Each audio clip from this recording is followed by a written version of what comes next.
what have I learned? What are some big takeaway things? And so I thought I'd share with you some of them, and I call them, in a funny quotations, meditations about language. And as Peggy said, I'm actually not trained in the field of education, but come out of a field called psycholinguistics, which is the study of the psychology of language and how it's basically looking at how linguistic theories, which can be extremely abstract, it's really a branch of philosophy more than anything else, can tell us about human and social behaviors and that sort of thing. And so I've worked in this area trying to apply it to education for many years, and I sort of thought, well, I'm going to try to capture in just a few short sentences what I've learned, or what we've learned. It's not just me, obviously, what the field has learned over the past course of my life, basically, and I tried to capture them. And so the first one here is language is a major representational system of the human mind, right? And what that really means, and if I had time, I would probably help you remember some of these things by having you do what Bob did, which is to write down a few reflections on what that might mean from your context. But what I mean here is that, for example, language plays a major role in memory, right, in how you remember things. It's not the only system, because we have things like visual memory of things, but we also represent information in terms of language, right? And there's certain things that you say that you really remember the exact words of, right? And so some things are very, very, even at the level of specific words, or even the tone of voice on important events, like the day that you heard that somebody important in your life died. And so you'll remember these events, and they're represented linguistically.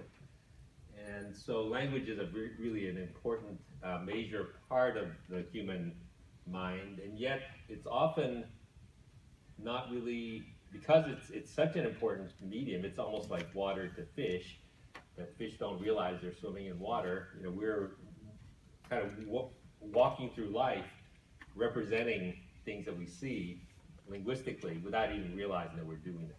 But it is a major part of our representational system.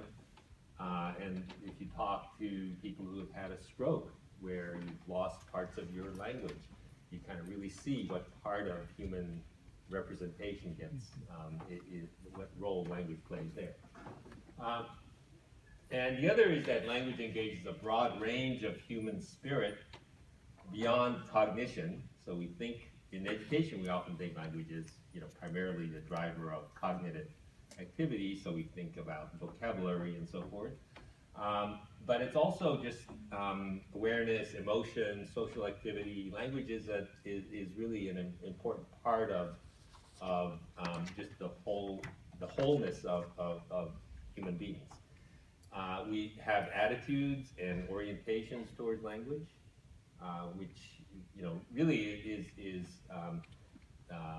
people carry social attitudes about specific language, towards Spanish, towards Arabic, towards other kind of languages, and they carry different social meanings beyond just how we represent concepts and ideas.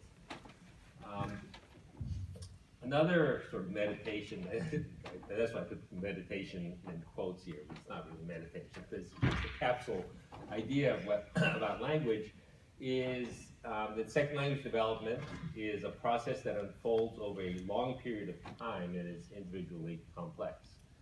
So it's not something that gets accomplished overnight or even in a year, but language development is a kind of a long-term process, which is why when policies, like when California passed Proposition 227 back in 1998, it was really offensive to many of us who really think of language development as happening over a long period of time, depending on how you define it. 4 to 7 years is a common range when we talk about second language development. and yet we have laws that get passed, put in front of, in a ballot initiative that says language acquisition should take place within a year, right? But it's very clear that this is a long-term process. And also another meditation here is that language is not an end in and of itself and develops when given purpose. So, I mean, some people like grammar. How many of you read grammar books at bedtime, for example? A few, Peggy, maybe. Right. Usually it's, 1 in 20, 1 in 30 people, which is what makes Peggy unusual.